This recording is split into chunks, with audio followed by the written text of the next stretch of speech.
Welcome to the Sunshine Podcast. This is yours truly, Dora Williams, and we are here with the men segment. Men, we need your voice.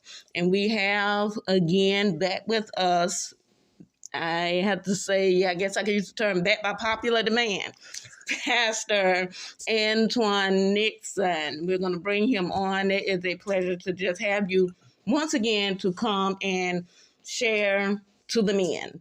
And we're going to talk about today is bigger than me. So I'm going to turn it over and we're going to go from there. Pastor Antwon. All right. Again, I'm also happy to be here, happy to be doing this. And the concept is bigger than me. It comes from, I guess it's motivated by scripture, of course, from when Peter said that it was, if it be God's will, it was better for us to do his will for well-doing than for evil-doing, suffering for well-doing. And sometimes we're you can't stop evil or bad things from happening to you, but sometimes you suffer for goodwill. And that can be a hard thing to deal with, and it puts us in like a complaining mindset. And so I found myself reflecting on how am I able to deal with the things I've had to endure through life, great losses, and still have a great attitude. And so I had to get down to the common denominator. Like, why do I wake up with a certain level of joy? Why do I get up and I'm excited for the day, even though I have excruciating losses? And then the concept hit me that my mission is bigger than me.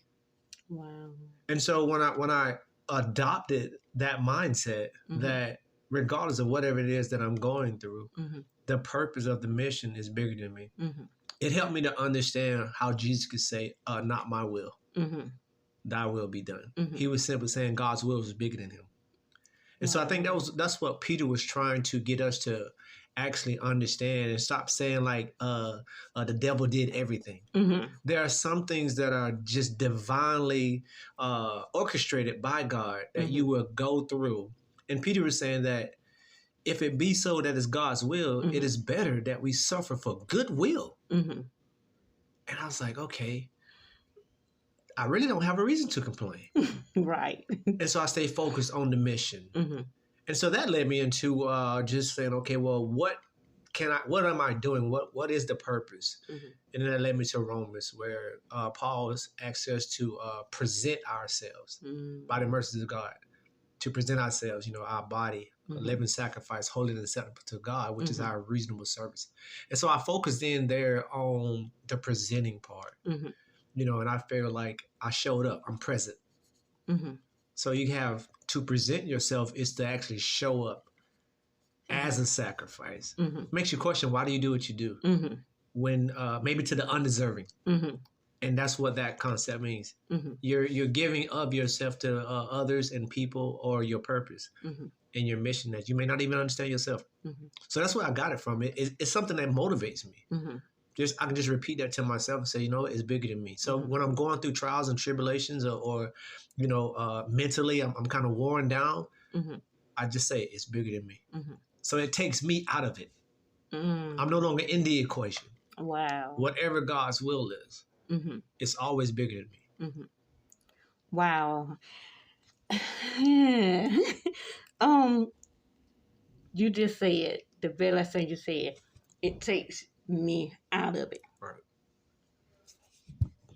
Elaborate on that a little bit more. How do you get someone, first of all, to understand it is much bigger than them? Right. And to remove their self out of the equation if they put themselves in the equation. Right. So the first thing in order to do that in removing yourself, you got to think about what Paul said also in Philippians about what Jesus had to do. And I just want to take you to what that looked like. Sometimes you got to paint a picture, right? So when Paul said, let this mind be in you, which was first in Christ Jesus, you got to think about, okay, what mind is he talking about? And he says, he who made himself of no reputation, who thought it not robbery to be equal with God. So he had to take off deity and come into the form of a servant, which is translated a slave. Right. Though he wasn't a slave. but he did it for something bigger than him, which was God's call.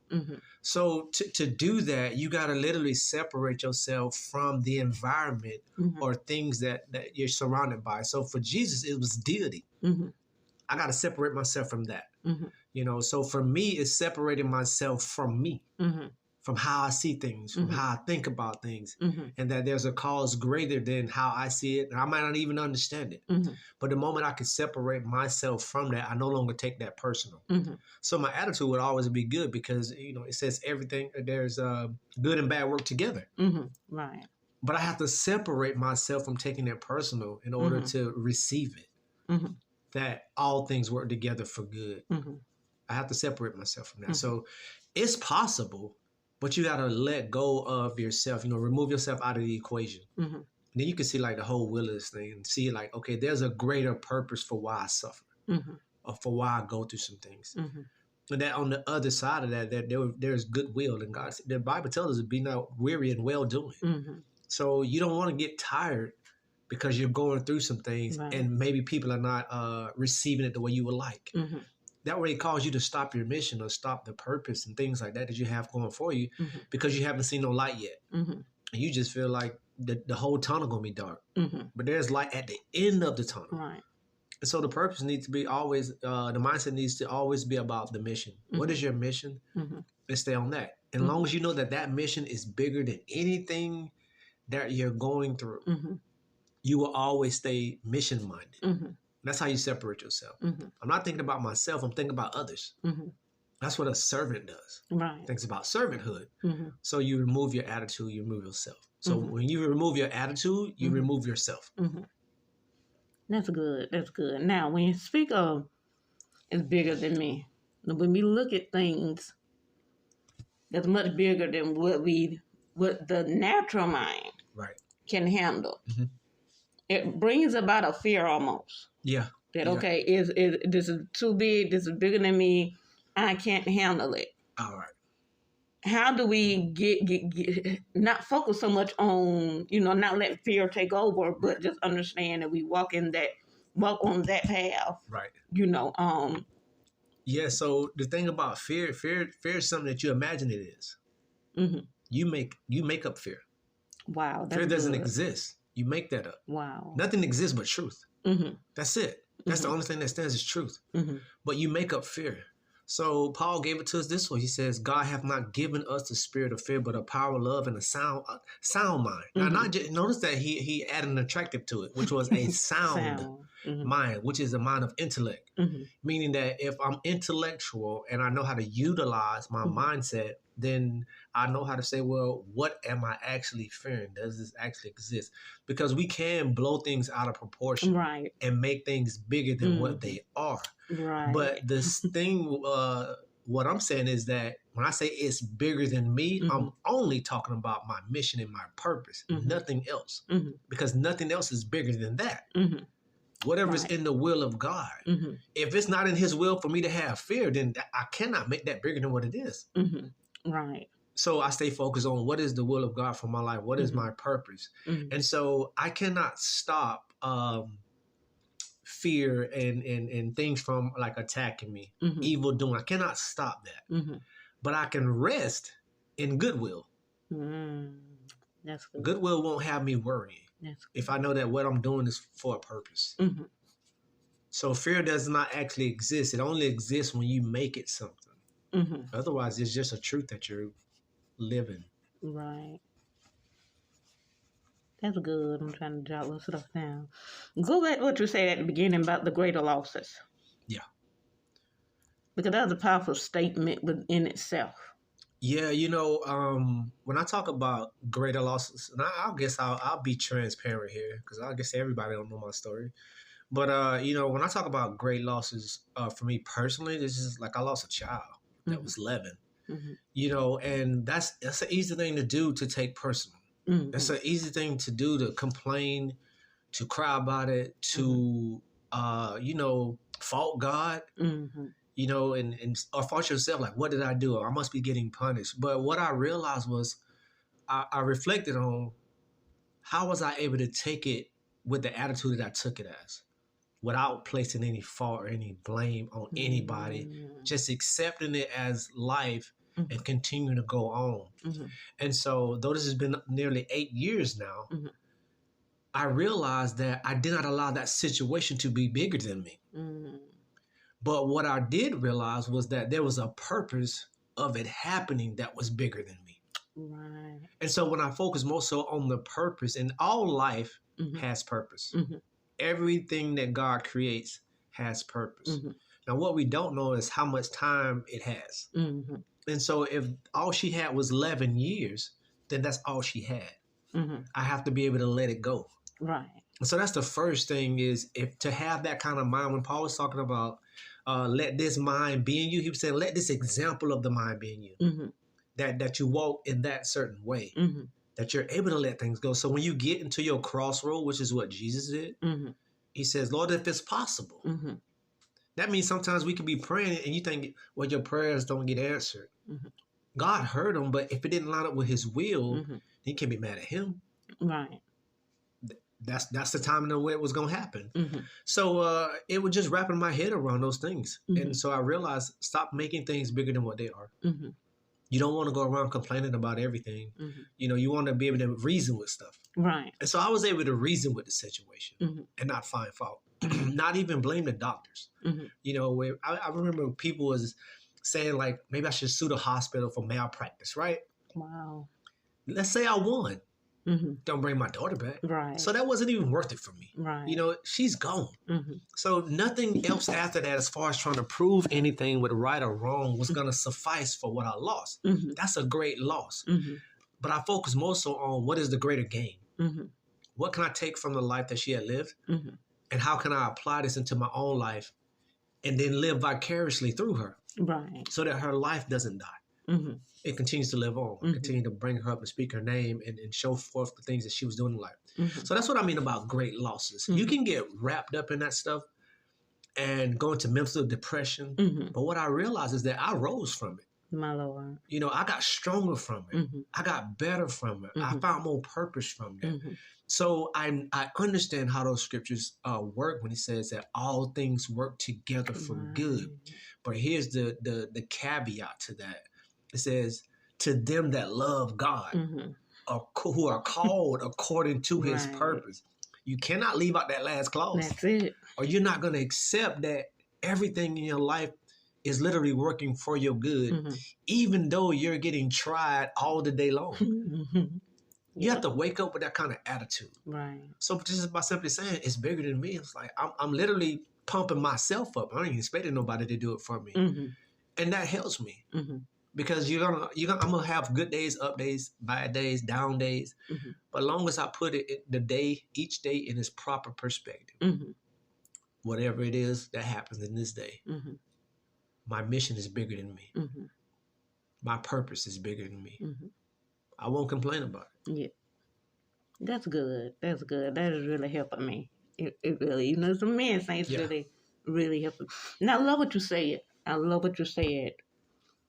Purpose has time. It's all about timing. It's literally purpose is all about time. And our purpose is also attached to a principle. So that when you have a principle, the purpose is nothing but action, waiting. It's just simply waiting on the action. So when there's a principle that's already set forth, so a principle would be something like ask and it shall be given to you. That's a principle. Now, whatever you get that's a part of that principle is the purpose, but it's literally waiting on action. And so you have principle and purpose, but purpose is waiting on action. You got to actually apply the principle. Right. You have to apply that. Right. So it doesn't do me no good to know something and don't apply the wisdom in order to get that. Exactly. So you got to put the two things together. So I have to be more focused on my purpose, or I'm going to be more focused on my personal. And that's when I'm going to make it personal. And I try not to make anything that happens to me personal.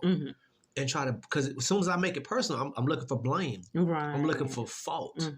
I'm not looking about purpose. But as long as I stay purposeful with my mindset, then everything will make sense, even if it doesn't now. Right, right. Somewhere down the road, God gonna make it right. Yes. And so I find that I will always have rest with situations I will always have rest with outcomes that don't go my way, because what I have done literally is made myself lesser.